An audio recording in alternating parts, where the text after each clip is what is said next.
Halo Bu Hana dan teman-teman. Kami dari kelompok 5 akan mempresentasikan mengenai praktikum gerak harmonik sederhana.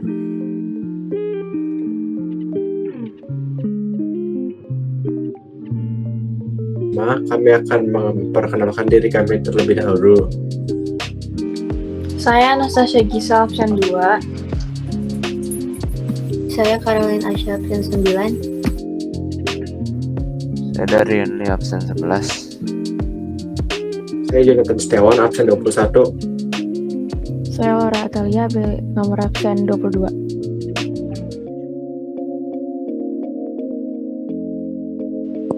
Yang pertama ada tujuan praktikum.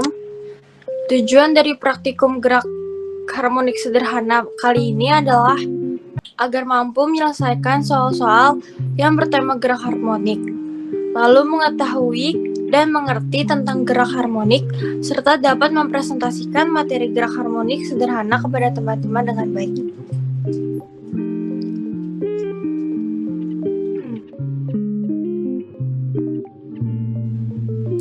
Lalu ada dasar teori. Yang pertama, gerak yang terjadi secara berulang dalam selang waktu yang sama disebut dengan gerak periodik. Karena gerak ini terjadi secara teratur, maka disebut juga sebagai gerak harmonik atau harmonis. Lalu yang kedua, gerak harmonik sederhana disebabkan karena adanya suatu benda mendapat suatu gaya, bisa jadi dorongan ataupun tarikan.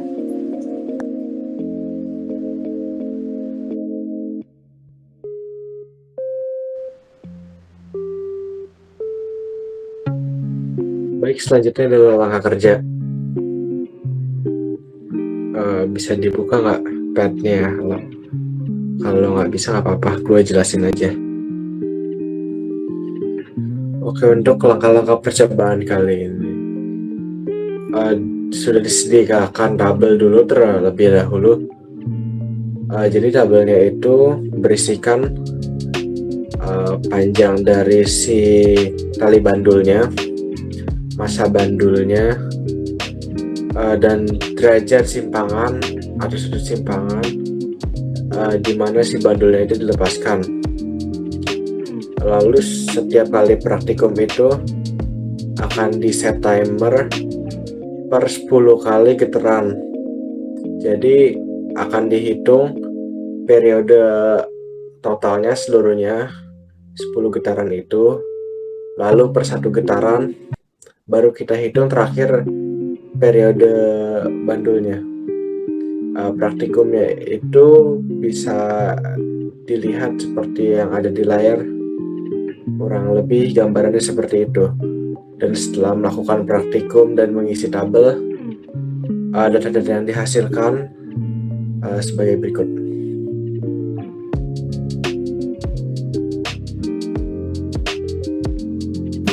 Untuk praktikum kali ini, kita menggunakan dua massa. Massa yang pertama adalah setengah kilogram dengan panjang tali 0,50 meter. Sudut simpangannya 10 derajat dengan jumlah getaran 10. Waktu getaran yang dihasilkan adalah 14,19 second. Lalu waktu untuk satu kali getarannya adalah 1,419 second. Periode bandul yang dihasilkan adalah 1/5 kali 5 pi second. Lalu untuk sudut simpangan 20 derajat dengan jumlah getaran 10, waktu getaran yang dihasilkan adalah 14,29 second. Lalu waktu untuk satu kali getarannya adalah 1,429 second. Dan periode bandulnya adalah 1/5 akar 5 pi second. Lalu untuk sudut simpangan 30 derajat, jumlah getarannya 10. Waktu getaran yang dihasilkan adalah 14,45 second, lalu waktu untuk satu kali getarannya ada 1,445 second, dan periode bandulnya 1/5 akar 5 pi second. Untuk sudut simpangan 40 derajat dengan jumlah getaran 10, waktu getaran yang dihasilkan adalah 14,63 second, lalu waktu untuk satu kali getarannya adalah 1,463 second, dengan periode bandul 1/5 akar 5 pi second. Lalu untuk sudut simpangan 50 derajat, jumlah getarannya 10, waktu getaran yang dihasilkan adalah 14,89 second, Waktu untuk satu kali getarannya adalah 1,489 second dan periode bandul adalah 1/5 akar 5 pi second.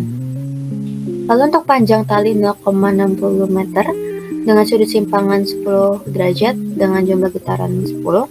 Waktu getaran yang dihasilkan adalah 15,49 second, lalu waktu untuk satu getarannya adalah 1,549 second dengan periode 1/5 akar 6 pi second. Lalu untuk sudut simpangan 20 derajat dengan jumlah getaran 10, waktu getaran yang dihasilkan adalah 15,57 second dengan waktu satu kali getaran 1,557 second dan periodenya 1/5 akar 6 pi second. Lalu untuk 30 derajat dengan jumlah getaran 10, waktu getaran yang dihasilkan adalah 15,82 second, waktu per getarannya adalah 1,582 second dengan periode 1/5 akar 6 pi second. Lalu untuk sudut simpangan 40 derajat dan jumlah getaran 10, waktu getaran yang dihasilkan adalah 16,02 second, lalu waktu untuk satu kali getarannya adalah 16,02 second. 1,602 second. Lalu periode bandulnya adalah 1/5 akar 6 pi second. Dan untuk sudut simpangan 50 derajat dengan jumlah getaran 10, waktu getaran yang dihasilkan adalah 16,34 second, waktu per satu kali getarannya ada 1,634 second dengan periode 1/5 akar 6 pi second.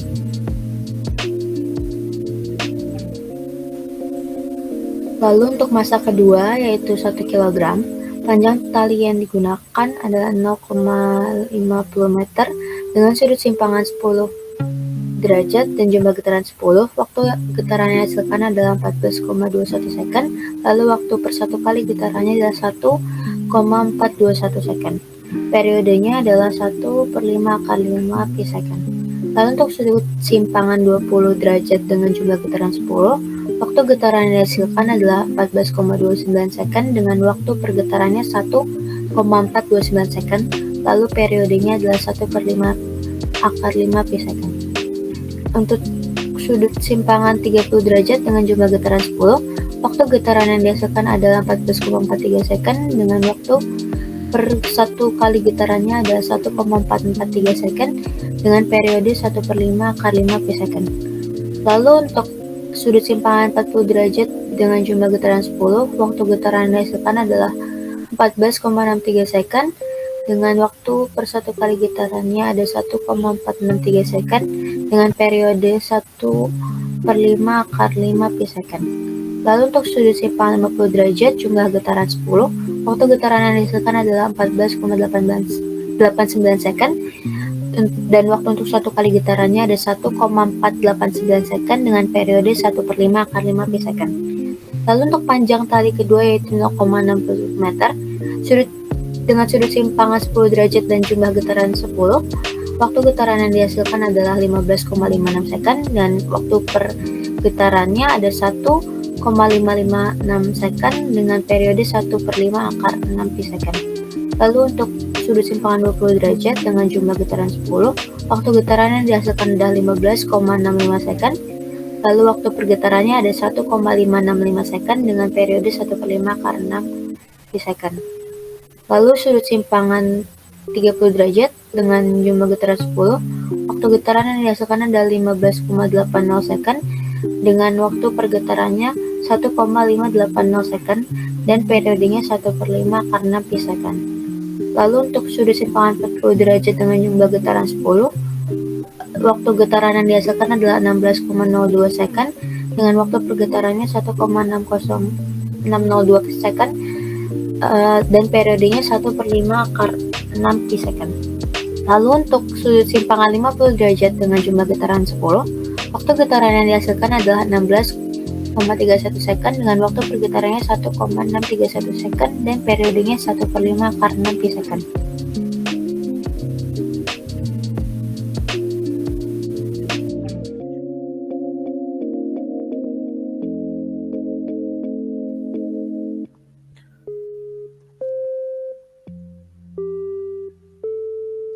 Oke, selanjutnya saya akan menjawab pertanyaan nomor 1, yaitu saya akan membandingkan periode bandul dengan massa.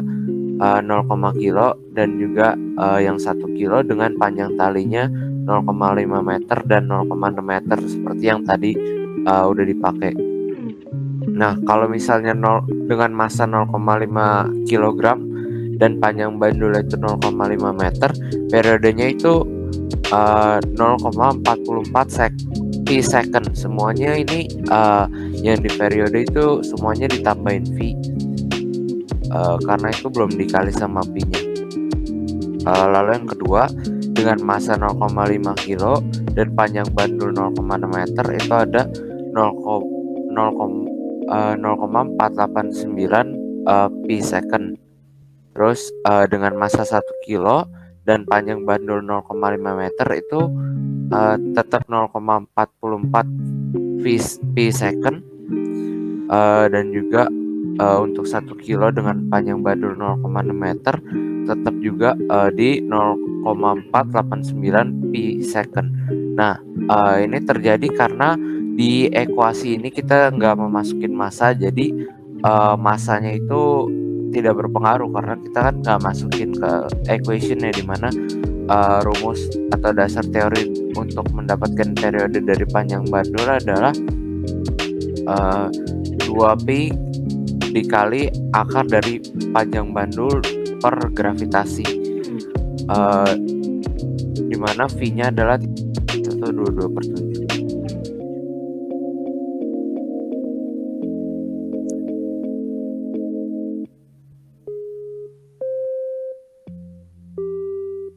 Nah, ini untuk alasannya. Jadi karena yang tadi sudah dibilang bahwa rumus periodenya itu 2pi kali akar panjang tali dibagi gravitasi. Kalau misalnya kita asumsikan gravitasinya 10, maka sebenarnya yang tadi data-datanya bisa kita tinggal masukin rumus saja. Dan kalau misalnya bukti bahwa massa nggak mempengaruhi, kan kita udah jelas that di equationnya nggak ada. Kalau misalnya panjang tali, untuk bukti panjang tali itu berpengaruh, kita bisa secara logika, di mana semakin panjang tali kan berarti dia bakalan semakin lama buat membuat suatu getaran, yang membuat periodenya lebih banyak, karena periode itu sendiri itu adalah waktu yang dibutuhkan bandul untuk melakukan satu getaran. Jadi semakin lama berarti periodenya semakin gede.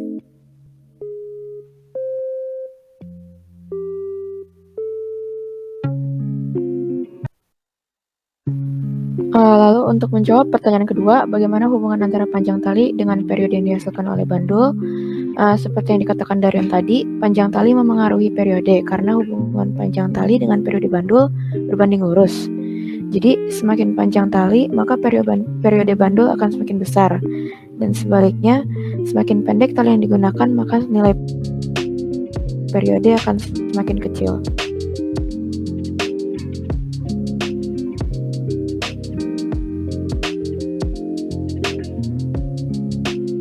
Oke, selanjutnya kita bakalan bahas nomor 3, yaitu kita bakalan buat grafik antara periode bandul dengan panjang tali. Nah, ini bisa dilihat grafiknya 0,447 di, kalau misalnya panjang talinya 0,5 meter, 0,489 di 0,6 meter, dan seterusnya.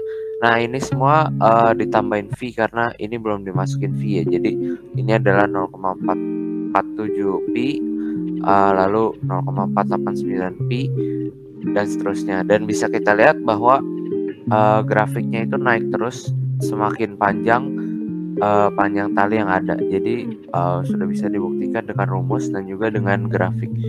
Ini untuk detailnya bahwa sumbu X itu adalah panjang talinya, sumbu Y itu adalah periodenya. Dan juga jangan lupa tadi yang periodenya masing-masing itu dikali dengan V.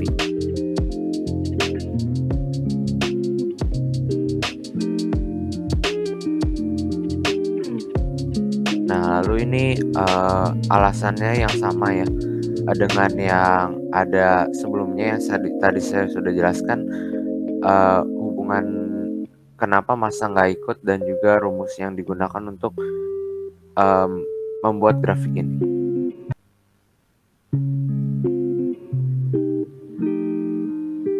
Kita lanjut ke pertanyaan nomor 4. Faktor-faktor apa saja yang mempengaruhi besar periode suatu benda?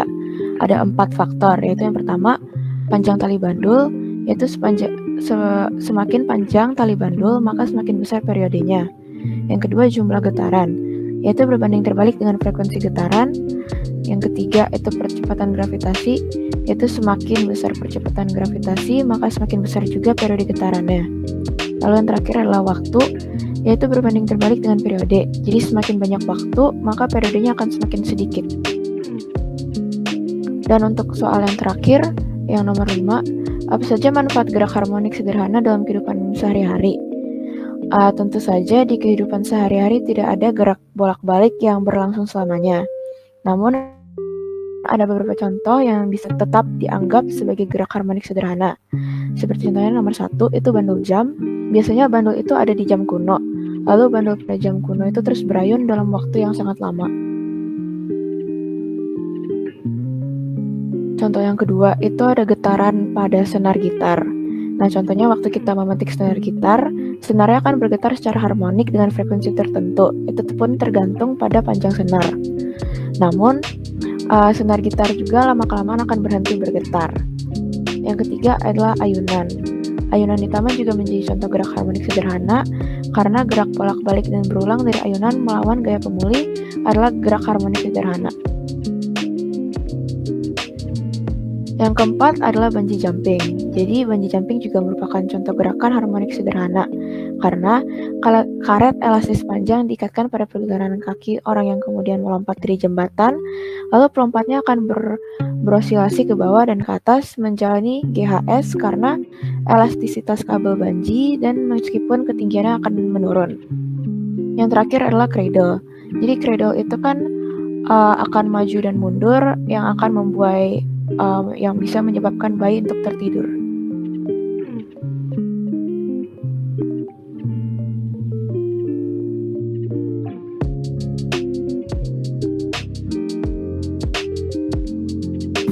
Untuk kesimpulan dari praktikum kali ini adalah pada gerak harmonik sederhana, bandul dapat disimpulkan bahwa ada 3 faktor yang mempengaruhi waktu getaran.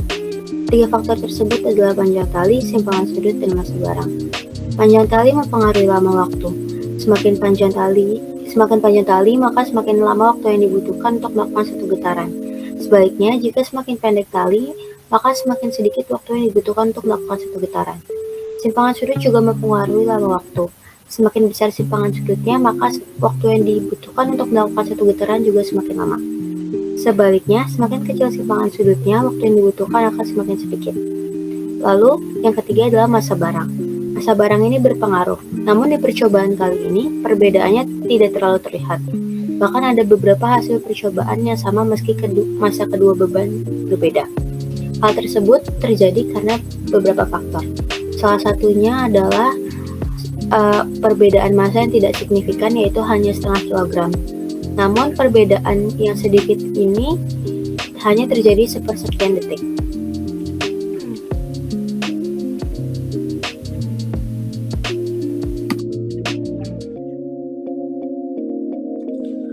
Oke, sekian dari presentasi kami. Itu saja yang kami bisa sampaikan. Terima kasih.